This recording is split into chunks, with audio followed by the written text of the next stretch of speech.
The Climate Action Group started the Newcastle's Going Solar volunteer project to help deliver cheaper power to homes. Since its inception, 550 systems have been installed on roofs across the Hunter, an investment of around $5 million. The group claims a planned new rebate scheme will see costs rise sharply, discourage people from installing small 1 kilowatt systems and leave the solar panel industry in disarray. They don't actually know what's happening next, and it's hard for them to plan, to train people.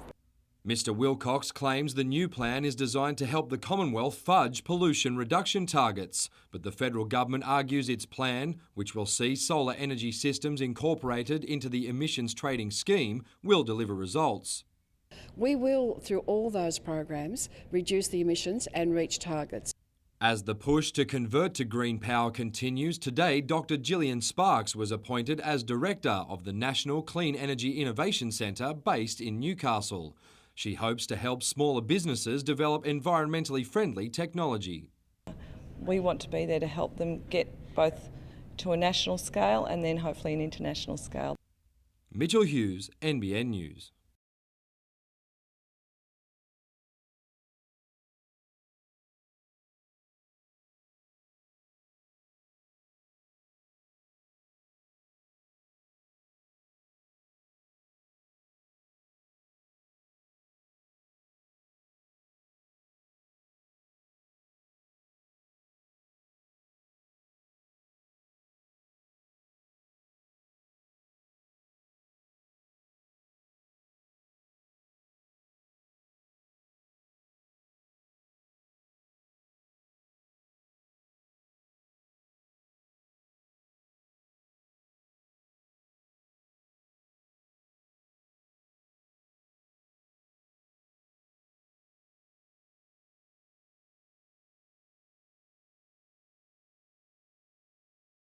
Just went straight into a rip.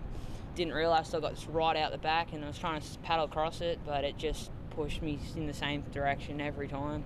So thank God for that guy out there.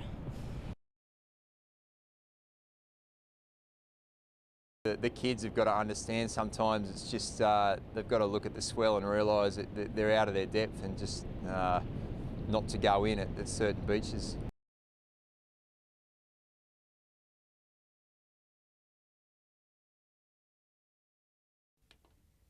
These powerful commercials for the Asthma Foundation will soon be seen in living rooms across Australia.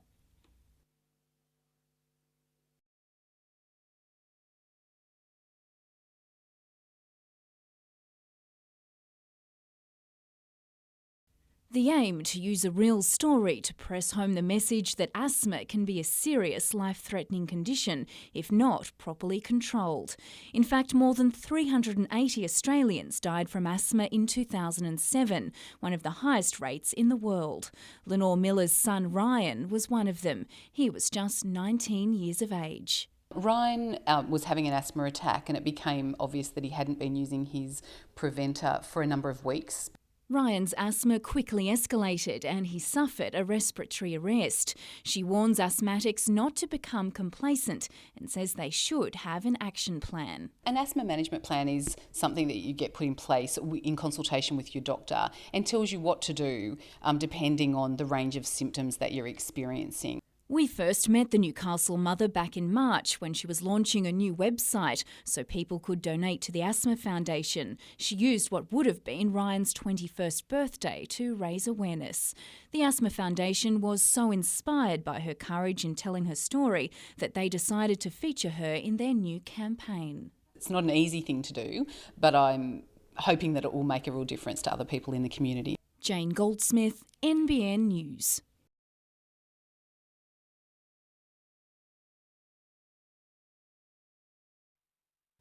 Adam Griffiths started work with his new club today, and that's where he's staying, according to the Gold Coast coach. Mirren Bleiberg dismissing speculation his new defender might yet make another brief appearance for Newcastle. But basically it's up to me and up to him. And even if he will say yes, I'll say no. Griffiths, indeed the Jets agree, it won't be an issue. I've spoken to the people at Newcastle and they've said that I'm allowed to stay up here and concentrate on the Gold Coast. Griffiths is on a 3-year deal at the new A-League franchise, which tomorrow will unveil its inaugural playing strip. It's a new exciting chapter, especially up here on the Gold Coast with a billionaire owner. Whether that billionaire owner can convince Adam's younger brother Ryan to join him on the Gold Coast remains the subject of negotiation. The younger Griffiths is currently playing with a Beijing club, and United apparently isn't speaking his language just yet. He speaks Chinese at the moment, so I don't understand a word he's saying. Meanwhile, the Jets have signed young striker Sean Rooney for another 2 years, while contract talks continue with Italian import Fabio Vignaroli. Adam McKilrick, NBN News.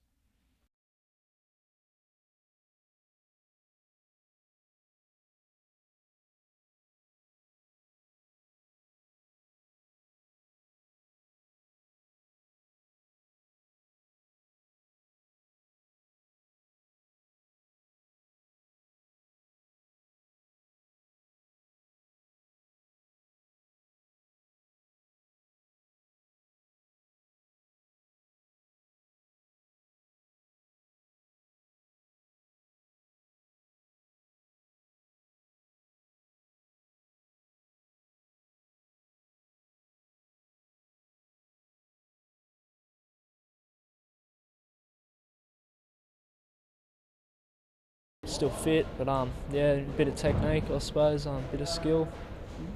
I'd like to think, anyway.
When 7 employees fronted up for work at the Sugar Trip factory yesterday, they were told by security guards to go home.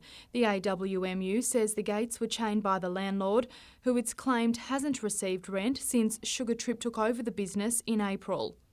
The employer seems to have gone to ground. We just can't, he's not answering his phone calls. Everything goes to message bank. We try and ring head office and we're not getting any answers there either. So yeah, we're very, very concerned about the future of these employees' employment.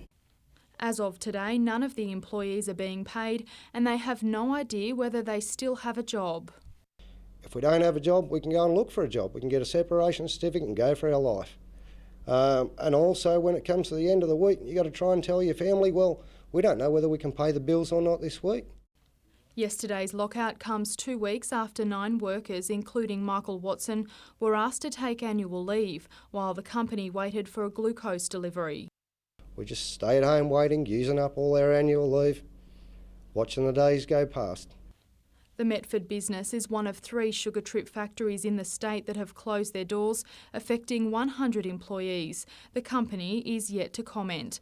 Lauren Bladwell, NBN News.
really on edge, a bit nervous before the game, and I think I took that into the first couple of minutes. But once playing next to Quiney really helped. He talks a lot and really settled me down.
Try telling these would-be performers not to look at the camera. When you're backstage at Starstruck, even acting naturally comes with a song and dance, a spin and a smile. A sea of sequins and sleeping bags. 3 nights and a day with primary school children, plus the rehearsal days. It's a huge time and need to be comfortable and set up for the week. Even in moments of solitude, you can't escape Starstruck. The 3,500 students won't let you. It's the ultimate dress-up with a preparation to match.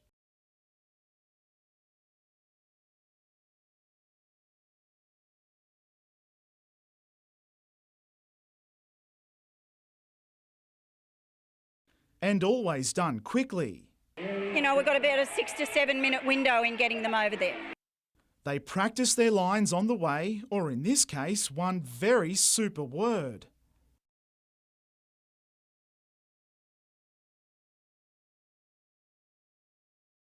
OK, we'll take their word for it. This is where the show comes together. The costumes, the choreography, the crowd, the choir.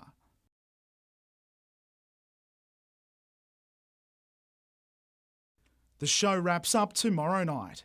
Adam McKilrick, NBN News.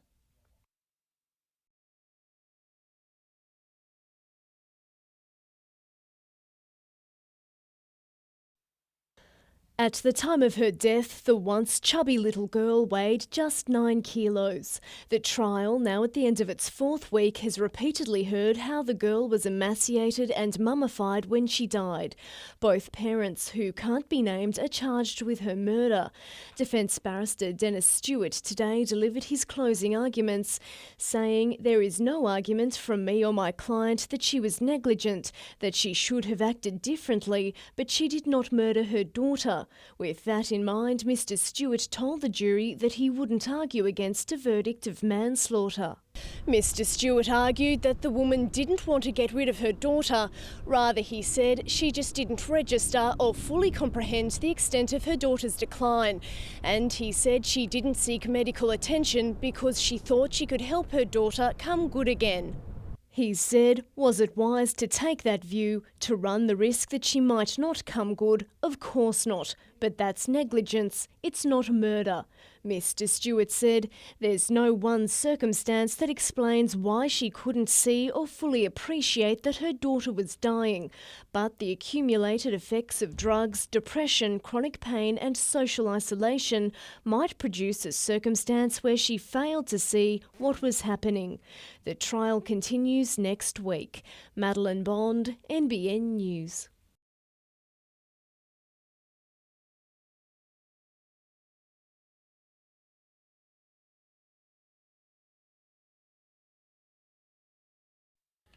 It has to be one of the more bizarre lead-ups to a match for an NRL club, and after officials finally declared tonight's game would go ahead, the Broncos tried to get some work done this morning, only hours before kick-off. We've had indecision all week, haven't we? So it was nothing new to us. But now going over old ground, the decision's been made. We're playing tonight, and I'm looking forward to it. Carmichael Hunt trained, showing few signs of the swine flu, which forced him and others, subsequently unaffected Origin players, into quarantine just days earlier.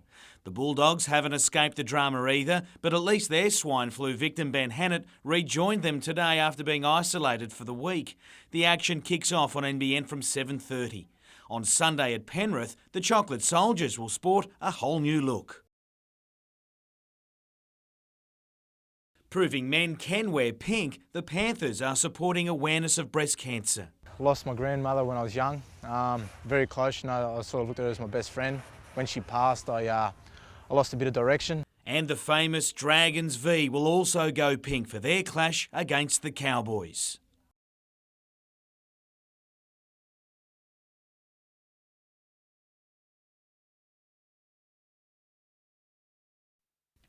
With the team for Origin 2 announced on Monday night, there are reports Jared Mullen is playing for a blue spot tonight in Auckland, with speculation he could oust Terry Campese for the second game of the series.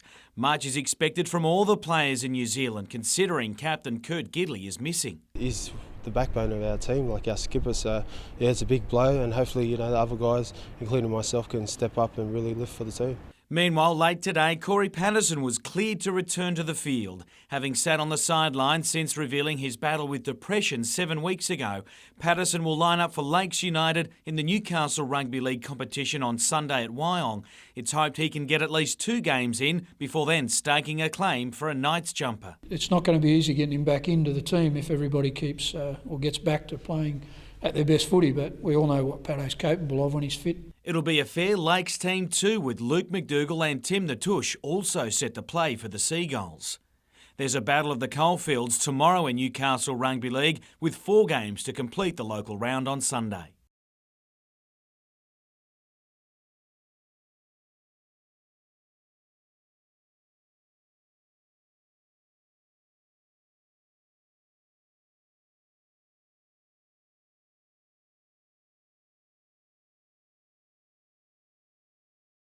To retire on this note as well means a lot to me, and I've just loved every minute of my career. It almost makes me want to make a comeback, but yeah, to retire on this note just means the world to me.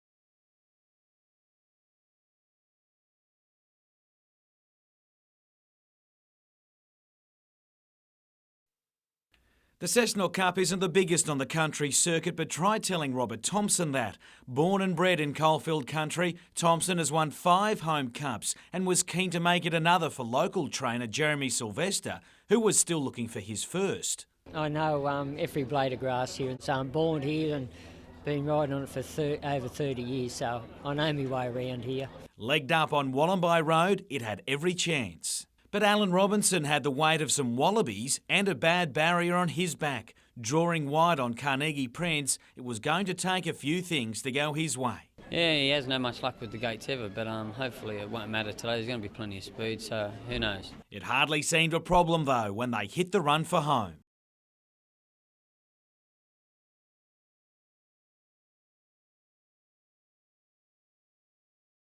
Robinson returned to greet those connections who were trackside, and they were more than happy with the comfortable win. At 6:40, Carnegie Prince trumped the favourite Inspired Choice, with Thompson's mount rounding out the minors.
Security pictures show the white ute with an aluminium tray backing into the Williamtown Metro between 1 and 2 this morning.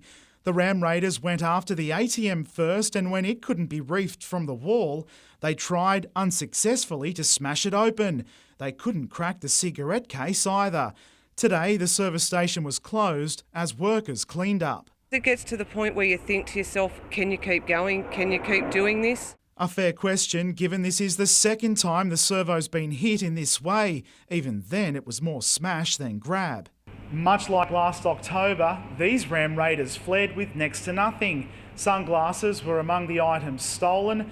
DVD cases were also taken, but they were empty. If police know one thing, it's that these thieves have a sweet tooth. It might have been a box of Rolos, which are chocolates, but that was it. Even though it's the second Ram raid in 8 months, police say it doesn't reflect any sort of crime trend. It's not a huge issue for the Port Stephens LAC. It's not yet known if the 2 Ram raids are linked. Adam McKilrick, NBN News.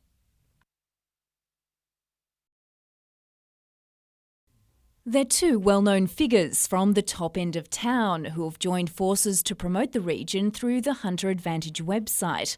And when it comes to the subject of the Newcastle CBD's future and the rail line, they're not holding back. It's a definite barrier for business. There's no city in the world where such a thing can be conducive to good business. In the firing line today, a university professor who questioned the city renewal report in a local paper. His opinion piece outlined concerns about worsening traffic congestion and longer commuting times for train users. In my view, factually incorrect. It's an opinion, but everyone's got opinions. He doesn't seem to grasp the need to completely redo the CBD, and the community at large is desperate to see Newcastle revitalised and brought to life. They're calling on that community to endorse the Hunter Development Corporation plan, and they believe we shouldn't be afraid to ask for government funding. People say, oh, there isn't funding available for this or that. We haven't even asked for it. Jane Goldsmith, NBN News.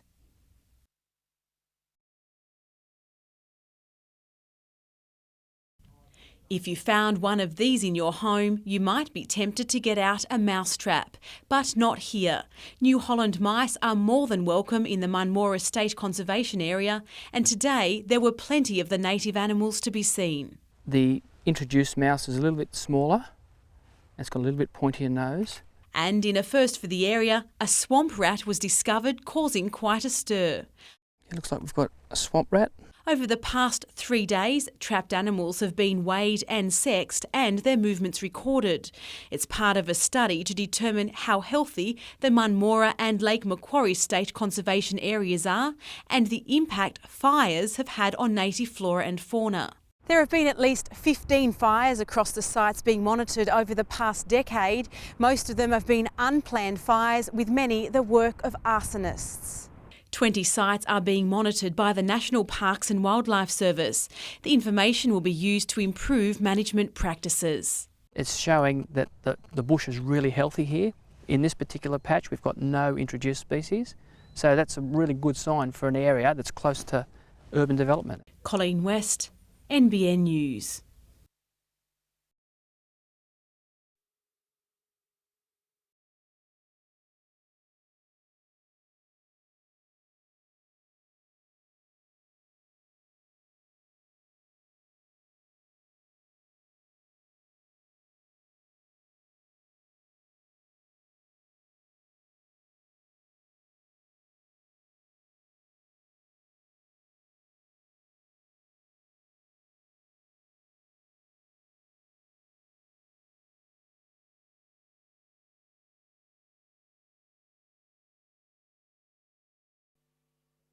A small but colourful group of dedicated loft lovers gathered in Civic Park, hoping that a united front would convince Newcastle City Council to continue to fund the youth venue.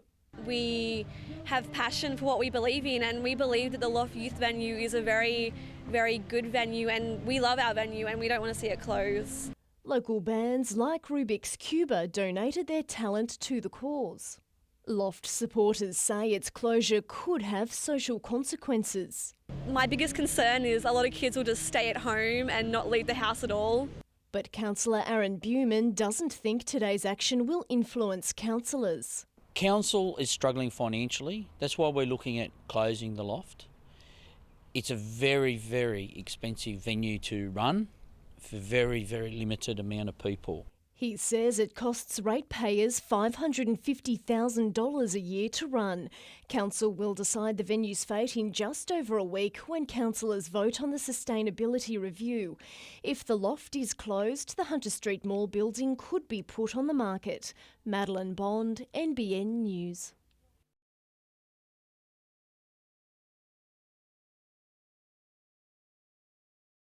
Even with further medical assessment pending, the early diagnosis isn't good for James McManus. It doesn't look good for him at this stage. They're suspecting that it's that syndesmosis type thing, so that would mean he'd be out for an extended period. It was the sour point of a dour night for a team desperate for the break via the bye. It's a good chance for us to freshen up, and we'll need to come back hard and consolidate that sort of good start we got to the year. You could hardly begrudge Jesse Royal's success. His young son is undergoing his third bout of chemotherapy to treat cancer, and he couldn't thank his former teammates enough for their help. He gets out on Sunday, we get a win tonight, so happy days. Closer to home, and several knights lined up against each other in the Battle of the Coalfields, including George Nadira for Curry, while Cooper Werner filled out Cessnock colours.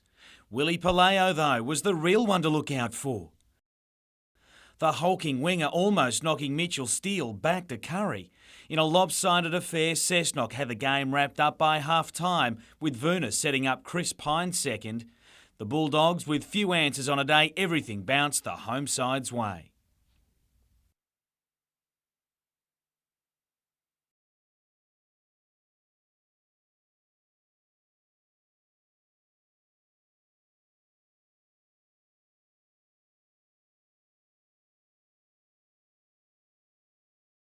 First time in history in my whole career, I have a want to destroy him.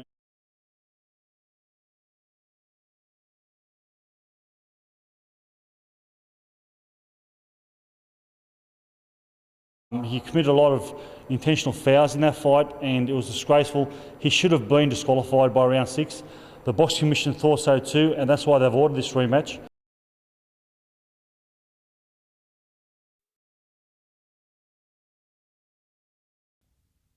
Having forked out $250 a ticket, guests at today's lunch had raised more than $35,000 before they even walked through the door.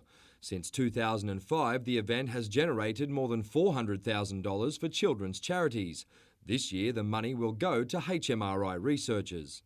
Most of the funding that comes from our community goes into what we call pilot projects, so to test their hypothesis, and that leads to bigger and better funding to continue the research. The Hunter has one of the highest rates of asthma in the world, something researchers at HMRI are hoping to change. 2 projects will focus on children, in particular protecting babies whose mothers have the disease and investigating a possible link between asthma and childhood obesity. Can we actually stop the asthma attacks occurring, and doing that through dietary intervention? A host of the Hunters, movers and shakers were on hand to lend their support, donating prizes, produce and people power. When anything goes wrong, you want that brains trust to be here in the Hunter, and we've got that with HMRI, and that's why it's such a wonderful cause. Mitchell Hughes, NBN News.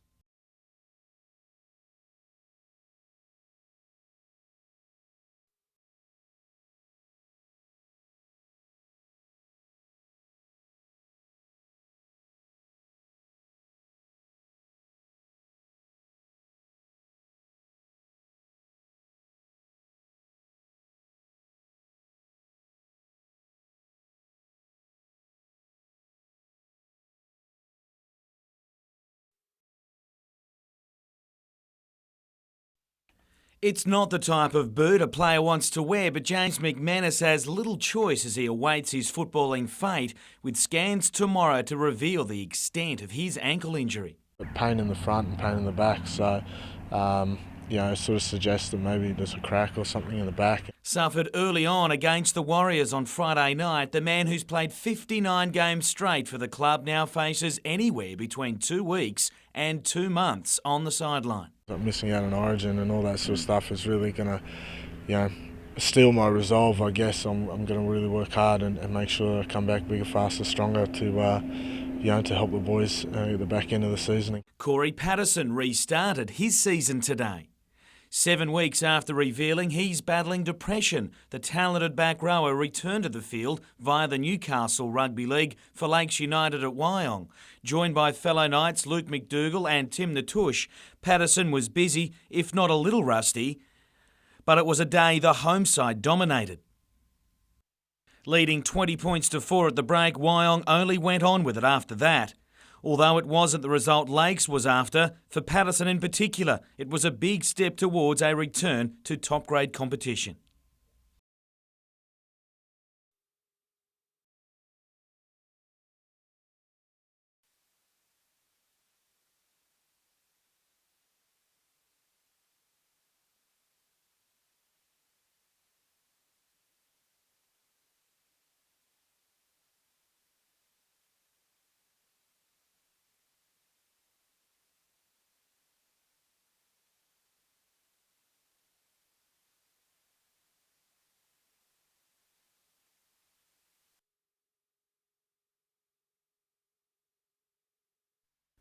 There's no doubt Newcastle's property market is undergoing a transformation, with incentive-driven first home buyers generating a so-called green shoots recovery. We are definitely seeing people from Sydney coming here and buying in Newcastle because it is an affordable place for them to buy. And it will continue to be, according to a national property report released today. But the agents, unlike the analysts, can't say for sure when prices will peak. We are looking at the marketplace on a daily basis at the Institute, and we see fluctuations that do change from month to month, regardless of predictions. That prediction is an increase of 22% by June 2012. The advice from the Real Estate Institute is, don't let the forecast hike influence any decision to sell. Look, I think people have done that in the past, and that's a fool's way of looking at the market, because marketplaces are created by supply and demand. Buying a home has become harder for some over the last 12 months, given the tightening of mortgage criteria. One Newcastle real estate agency estimates for every 5 potential buyers, 2 are refused finance. Agents, though, aren't too concerned as government grants continue to prop up deposits. At the moment, good supply of buyers for every amount of properties, and I see it staying stable like that. Adam McIlrick, NBN News.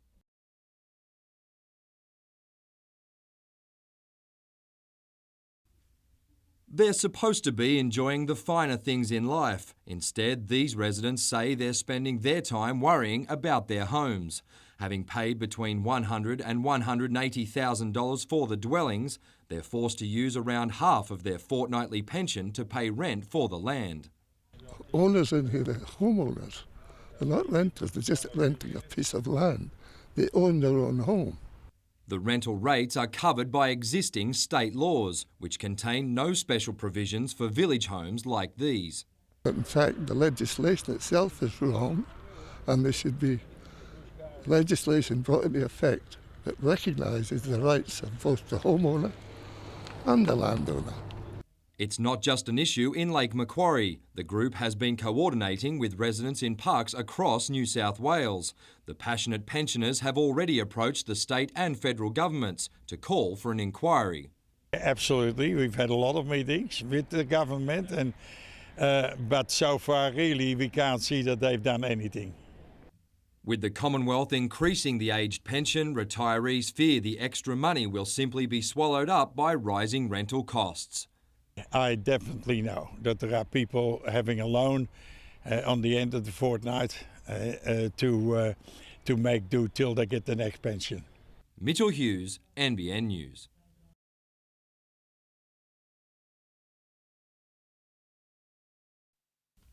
The murder trial today entered its 5th week and again heard of how a young girl died from starvation at her family home at Hawk's Nest.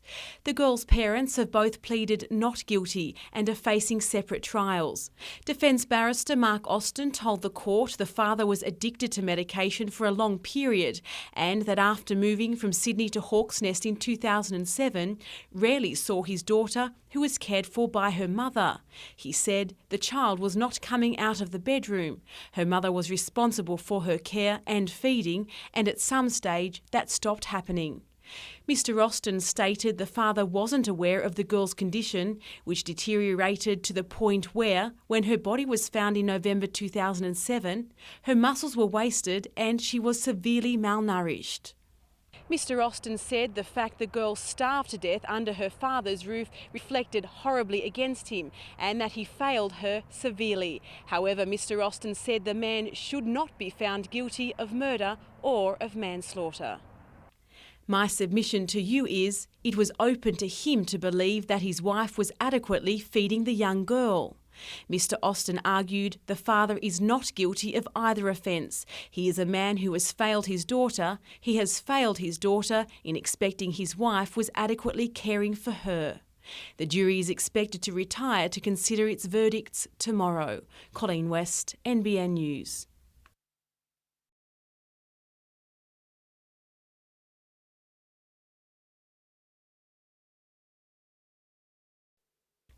Maitland's Vicky Woods has been battling the progressively debilitating effects of MS since her diagnosis nearly 20 years ago.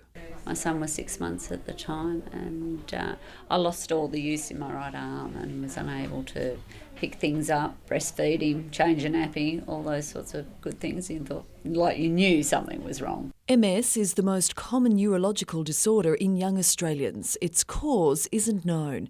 Now there's some insight on the mystery of MS thanks to a collaboration between scientists from the Hunter Medical Research Institute and 10 other centres. By screening the blood of 5,000 MS patients, they've identified 2 genes, markers of the disease. This is a major breakthrough to discover what actually predisposes a person to develop the disease. Not everyone who displays the genes will develop MS, but the pattern can tell researchers more about the condition. If we can identify people that are predisposed and can see what these genes actually mean, then we can develop new approaches to therapy, new pathways that we can address and hopefully one day prevent the disease. For patients like Vicky, it's hope for a better future for herself and others. Like, I always know that they're going to find a cure, and I've always had that thought, but I believe now that they're going to find a cure in my lifetime.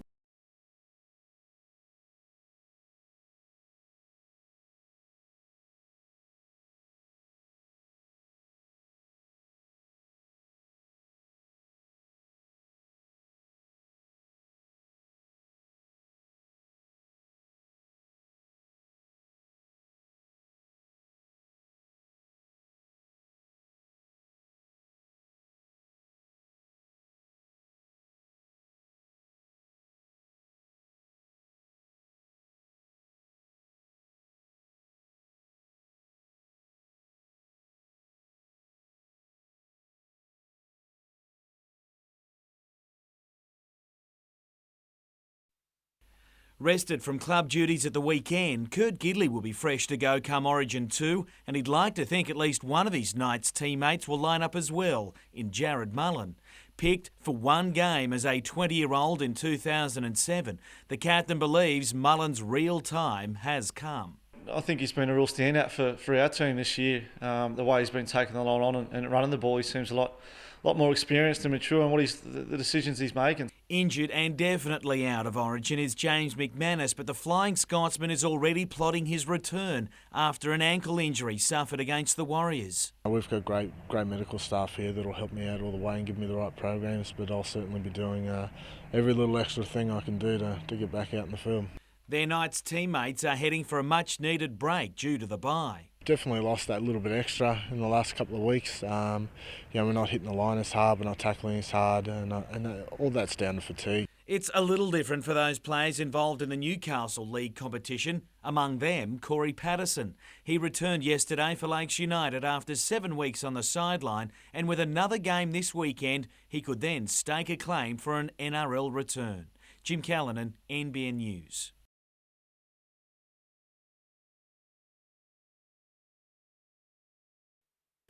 Travelling to Korea has taken on a whole new meaning in the current swine flu climate after an entire Australian lacrosse team was placed in quarantine when one player fell ill.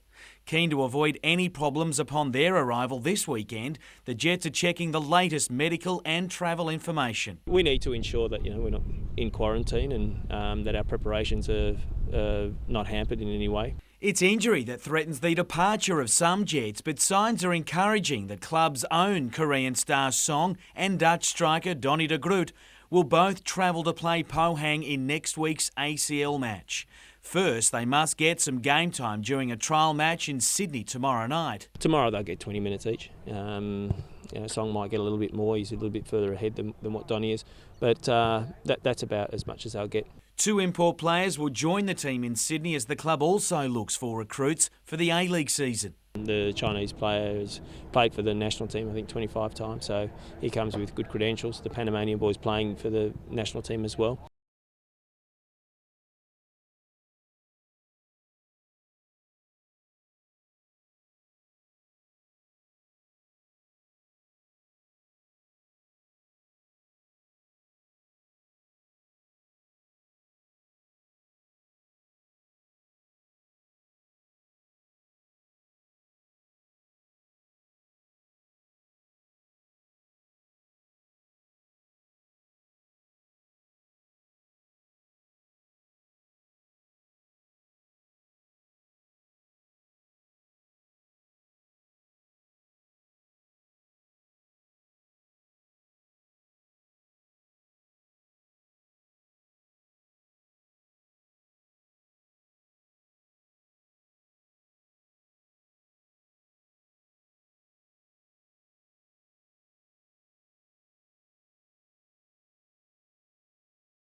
The budget was bittersweet for the hunter, with the local reaction being one of gratitude and disenchantment. We're really disappointed in the lack of funding for some of the projects that the Hunter Business Chamber and other organisations have lobbied for really hard over the years. The Glendale Interchange doesn't rate a mention.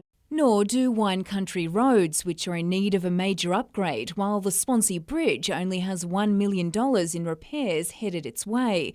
But $50 million will go towards the $1.7 billion Hunter Expressway. It is taking a big chunk of government funds, which in a way does take away from other projects, but that was the region's #1 priority.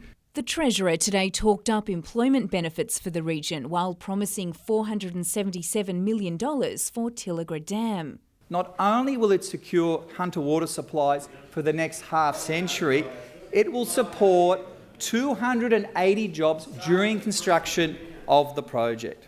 $7.8 million was pledged for the Raymond Terrace Police Station, along with $1.3 million to buy land for a Glendale station. More train carriages are also on the way. $125 million towards the purchase of 72 new outer suburban train carriages for the Hunter, Illawarra and Central Coast. Also included in the budget, $8 million for Maitland Hospital, $6 million for the James Fletcher and $4 million for Floraville Public School, as well as $30 million towards EA Stadium, $23 million for public housing and $10 million for Berth 4 at Newcastle Port. The big positive is the halving of stamp duty in purchase of properties up to $600,000. That's going to be a big plus for our construction industry. Jane Goldsmith, NBN News.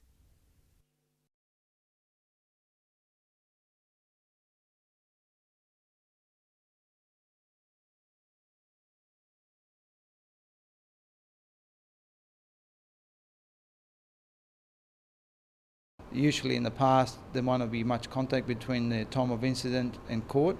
We're hoping now by the victim follow-up might be able to get more people attending court and more successful prosecutions.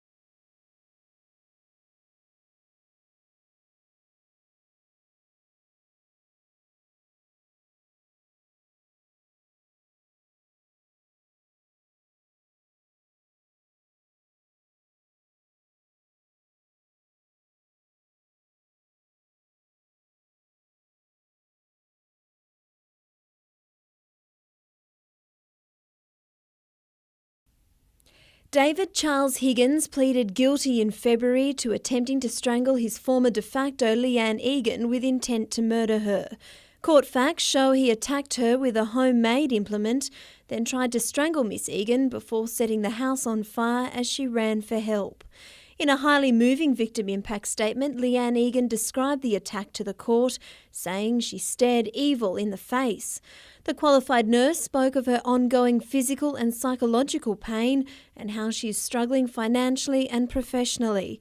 She said she found a death list in Mr. Higgins' wallet and now she's paralysed by the fear he'll continue to stalk me, that this terror will never end. Mr. Higgins broke down in the stand, saying he was a good man with a zest for life, who could not explain what he did. The 48-year-old begged for Ms. Egan's forgiveness, saying he was ashamed and embarrassed, and asked Magistrate Ralph Coulihan to pity him and accept his sincere apology. The defence called 6 witnesses who all agreed the attack on Leanne Egan was extremely out of character for Higgins. Colleagues described him as an exceptional paramedic who was highly regarded both in the community and professionally, who was also a dedicated volunteer to the speedway industry. One witness, David McLean, a former firefighter and friend, went so far as to promise Higgins a job as a private paramedic on his release. The Crown asked Magistrate Coulihan to consider a mid-range sentence because it was a sustained and concerted attack that was premeditated. But the defence barrister, Terence Healy, asked for leniency, arguing Mr. Higgins has good rehabilitation prospects.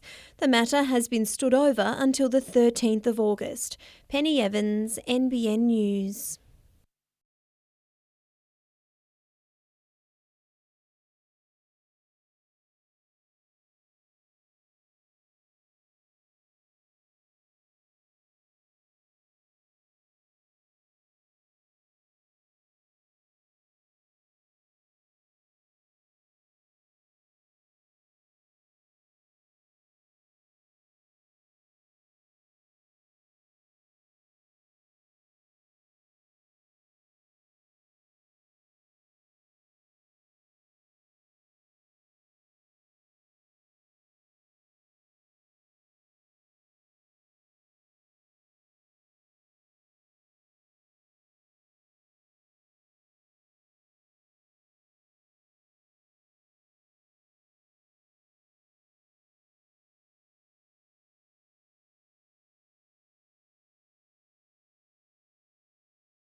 Three years ago, Hadasha Aikari arrived in Australia confined to a wheelchair, having suffered burns to 40% of her body in a kerosene lamp explosion. Today, every woman and her dog is happy to see the 24-year-old leading a normal life. After seeing this poor girl who was actually dying of third-degree burns, I never expected that she would be as well as what she is today. After 3 years of draining physical and mental effort, Hadasha now has full mobility and has even earned a diploma in accounting. Her positive attitude is her gift to the people who pledge money to help her recover. Yeah, I'm very grateful about that. And it proves that the money wasn't wasted, and it did a lot. Currently working as an accountant, Hadasha has her sights set on becoming Papua New Guinea's first female Prime Minister. She says she'll start by becoming an advocate for women's rights. Back at home in PNG, women are looked down as second to men, and there's gender issues that goes on between male and female and all those, and I want to be a spokesperson for my people. Before she begins political life, she'll travel to Sydney, hoping to climb the Harbour Bridge, as well as visit the 2 doctors and the physiotherapist who gave her a new life. They did all give their services free, and yes, I'm sure they would like to see how well she's done. Mitchell Hughes, NBN News.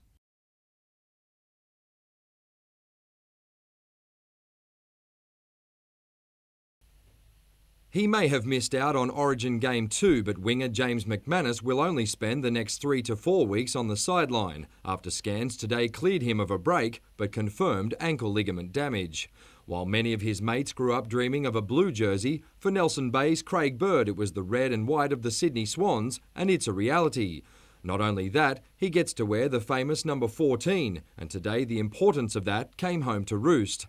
Joined by club legends Paul Kelly and triple Brownlow medalist Bob Skilton, who both wore it in the past. I was a bit taken back by it at first. Didn't really know if I really deserved to wear it, but spoke to a few different people and they reckon it was a great opportunity, and I'm really honoured to be wearing it these days. Coming back from injury this weekend, Bird believes the Swans can recover from inconsistent form and be a force come finals time. We've shown this year with some games that we've still got a very talented side and we can still play some good footy at times. I think your consistency, that's where it's going to come with us. Be a bit more consistent through the second half of the year and give it a real crack, I think. Mitchell Hughes, NBN News.